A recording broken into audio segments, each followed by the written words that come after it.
padroeira de um povo a lutar, a gente mineira te quer exaltar, não só lá na serra. Amado irmão, amada irmã, saúde e paz.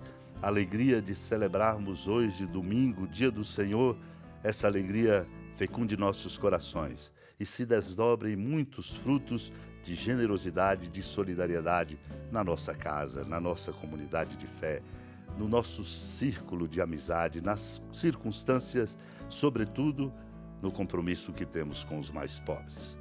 Eu quero lembrar hoje, compartilhando com o seu coração, ao vivenciarmos o caminho bonito do mês de setembro como mês da Bíblia, aprendendo sempre a colocar a palavra de Deus em primeiro lugar, que ao falar de proclamação da palavra, nós somos chamados a nos educar para o valor do silêncio. Se nós não silenciarmos, contemplando, nós não escutaremos a palavra de Deus que nos é proclamada.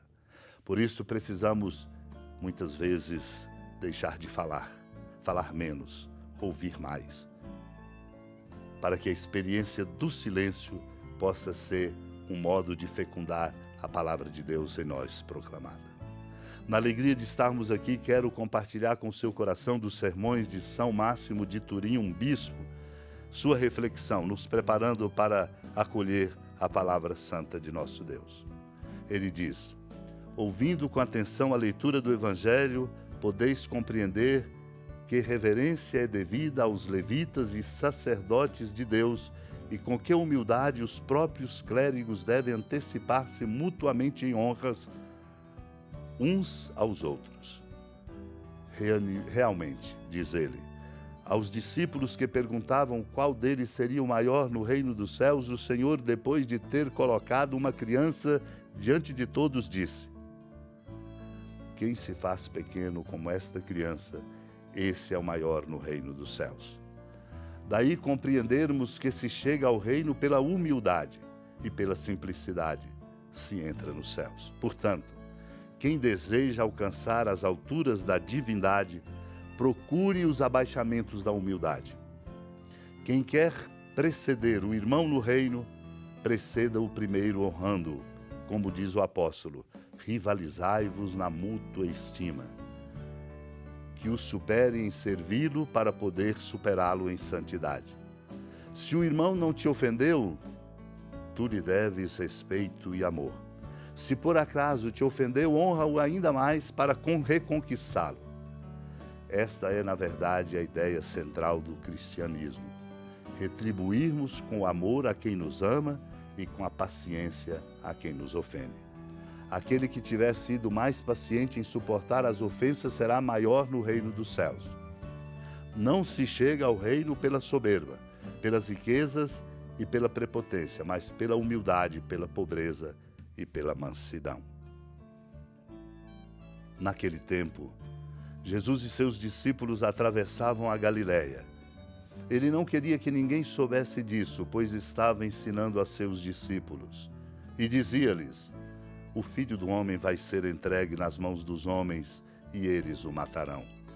Mas 3 dias após sua morte, ele ressuscitará. Os discípulos, porém, não compreendiam estas palavras e tinham medo de perguntar.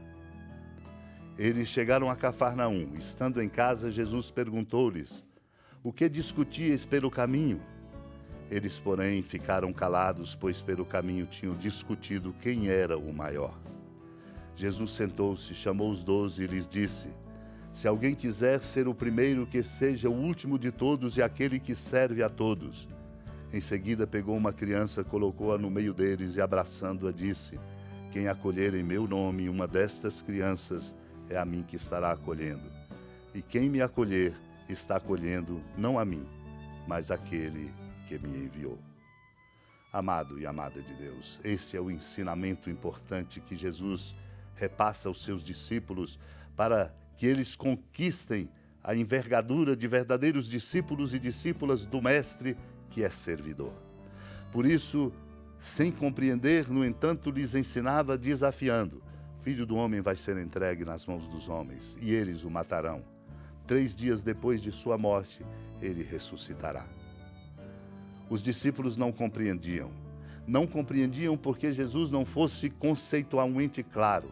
Não compreendiam porque não alcançava a força bonita do sentido importante dele, Filho de Deus, o Messias que se oferece por amor de nós para nos salvar.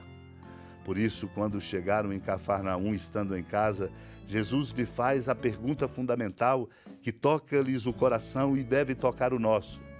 O que discutias pelo caminho? Não tiveram coragem de responder, porque pelo caminho discutiam aquilo que de fato nos traz a complicação no relacionamento, nos coloca cheio de vaidades, nos coloca na incompetência de disputarmos a vida uns com os outros.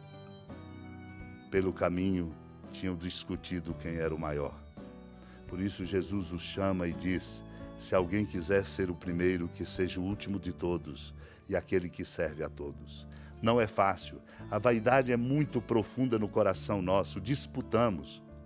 As nossas instituições, inclusive internamente na igreja, levam-nos muitas vezes a compreender a vida como disputa e a nos colocar sempre acima uns dos outros. Deus nos ajude a aprender essa lição. Aprendida, nós teremos de verdade em nós a conduta de autênticos discípulos e discípulas de Cristo Jesus, desdobrando-se em atos de solidariedade, de respeito e de reverência, compreendendo a nossa vida tão simplesmente como serviço à vida de todos. Unidos à amada Mãe Maria, na alegria desse dia do Senhor, supliquemos essa graça para termos serenidade, vivermos em paz e sermos de verdade instrumentos do amor de Deus no coração de nosso mundo. Supliquemos. Senhora da piedade, Mãe Virgem do Cristo Deus. Lembrai-vos, ó piedosíssima Virgem Maria, que nunca se ouviu dizer que alguém daqueles que, tendo recorrido à vossa proteção, implorado a vossa assistência e reclamado o vosso socorro, tenha sido por vós desamparado. Animado com igual confiança, a vós recorro, ó Virgem das Virgens, e gemendo sob o peso dos meus pecados, me prostro a vossos pés. Não desprezeis as minhas súplicas, ó Mãe do Verbo encarnado, mas dignai-vos de as ouvir propícia e de me alcançar o que vos peço. Amém. Feliz padroeira de um povo a lutar, a gente mineira te quer exaltar, não só lá na serra, tu és esplendor de toda esta terra, também és fulgor. Amado irmão, amada irmã, com alegria do Santuário Basílica da Padroeira do Estado de Minas Gerais, a Senhora da Piedade, que da sua casa de clemência e bondade nos acompanha e nos abençoa do alto da serra, magnífica arquitetura divina, a bênção de Deus, amor misericordioso. Pai, Filho e Espírito Santo, desça sobre sua família, proteja sua casa, sustente sua vida, fecunde o caminho missionário de nossa igreja e nos encha de sabedoria e permaneça conosco para sempre. Amém. Feliz padroeira